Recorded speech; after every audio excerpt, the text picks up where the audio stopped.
let me start by introducing the first speaker for the morning.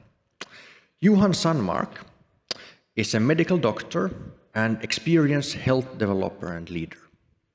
He is the country director for Tandem Health in Finland, and I think he has an interesting view into what's going to happen when it comes to AI, digital tools, and health. Join me in welcoming Johan. Okay, thank you for your kind introduction. It's a pleasure to be here. A short introduction to how AI can transform healthcare and more specifically the everyday life of clinicians and other professionals. So I'm Johan Sanmark, country director of Tandem Health. I'm a medical doctor and a specialist in public health medicine. And before my current role, I was working at Länsi-Uudenmaan hyvinvointialue, which is a neighbor here, as a head of research, development and innovation.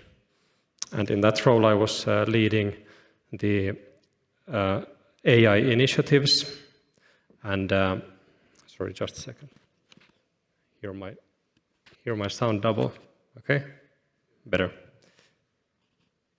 Yeah, so I was leading the AI initiatives at the Wellbeing Services County, and we were, one could say, quite early, and tried to push the whole industry forward. And I think we did a pretty good job there, but of course, as we discussed with the fellow speakers earlier today, we still have lots of work to do to speed up the usage of AI in healthcare. So Tandem is one of the leading AI assistant companies in Europe. We have a comprehensive assistant that consists of an ambient scribe at this point, which is able to generate also on top of notes, also referrals, other documents, and help clinicians with the medical coding. And right now we are also developing the next modules that would be clinical decision support, automating tasks, and patient summaries. Tandem is used in over 1,000 organizations around Europe and also Middle East, about 15 separate countries at this point, and very large deployments right now with the largest one at NHS.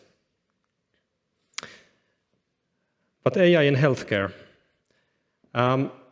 So everybody knows about the great leaps from technical aspect in AI the past years, especially foundation models give us huge opportunities. And when you look at healthcare, you can see AI affecting all the different domains, and this is just one way to visualize it. So if we look at research and development first, we have, of course, the pharma industry that has been using AI for many years already.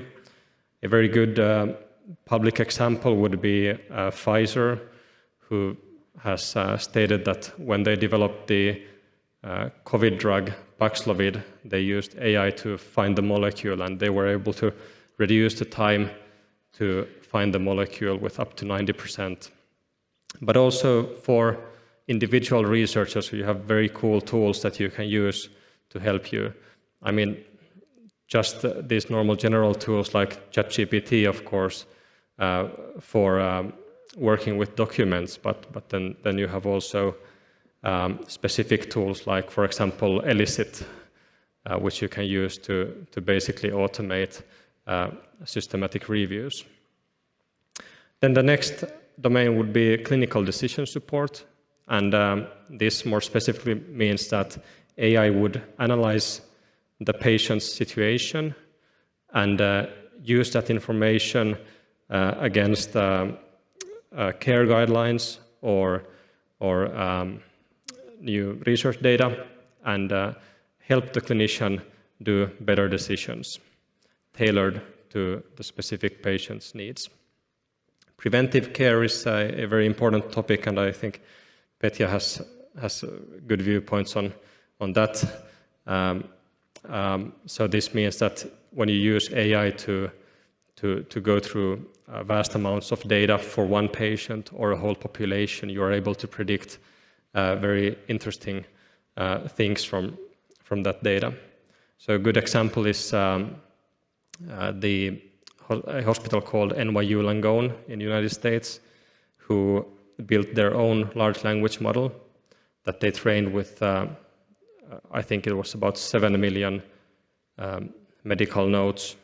And nowadays they use this large language model to predict, for example, the length of the hospital stay for a specific patient, or the hospital mortality, and so on, and make their work more efficient in that way.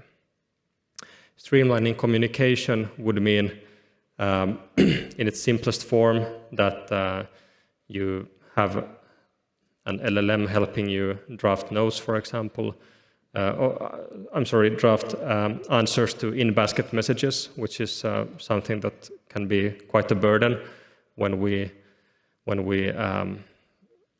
start using these digital tools for our patients. They can send messages to doctors, and then they got swamped very fast. But when you look further, you can see a development towards having these totally autonomous AI assistants that would interact directly with the patient. And a good example would be Hippocratic AI in United States.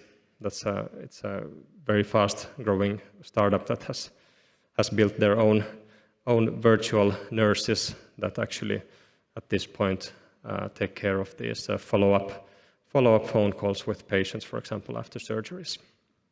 And then last but not least, the administrative support. And one can actually ask if we are finally seeing a solution that would really be supporting clinicians, not only supporting the admin side and not only enhancing the quality, but really supporting clinicians in their everyday life. So it would mean that when we start an encounter, we would have AI do a summary of the patient information beforehand, so you don't have to go through hundreds of pages of patient history, but you would have a summary that you can interact with, you can ask questions. Then we have the clinical decision support I already talked about, and documentation, which is very, very close to my heart at least. So this would mean a solution which we call ambient scribe, ambient notes, in Finland tekoälykirjuri, where you have AI listen to the whole interaction with the patient and then generate a transcription in the background. And when the appointment is done, it would generate a draft of the note that the clinician would write themselves otherwise. And then the clinician can easily return also to the transcript and see what was written. And this is a very hot topic right now in Finland and actually all over the world. And then finally, automating tasks. So when I'm with a patient and I tell him that we will now do a chest X-ray of you to see that you don't have pneumonia, I have probably spoken out loud all the necessary information for a X-ray referral. So you can have AI pick up that information and do the referral for you and automate tasks in that way. Okay, but we have a tight schedule, so just a very short glimpse into a case study. This is from Norway, municipality of Farsund, who had been using Tandem's ambient scribe, and they did an independent research on the effects of using the scribe. So the Norwegians are talking about social care here, but from my point of view, this is a bit mixed between social care and healthcare. But yeah, anyway, 20 employees, they did about 400 notes over 6 weeks during this study. And unlike many other organizations, they actually had some baseline data on how much time they spend on writing notes. And the results were quite staggering, I would say. In rehabilitation and application processing, they went from 92 minutes per note to 45 minutes per note. So that's a decrease of over 50%. And in child and youth mental health services, they went from 60 minutes to 10 minutes, which is over 80% reduction. Of course, one can argue that their working habits before ambient scribe were not great. They were writing by hand first during the appointment, and then afterwards typing it on the computer, which is not, of course, a very efficient way to do it, but still. You can find this case study on our website and have a look at it. It's super interesting. But thank you for me, and looking forward to hear the other speeches.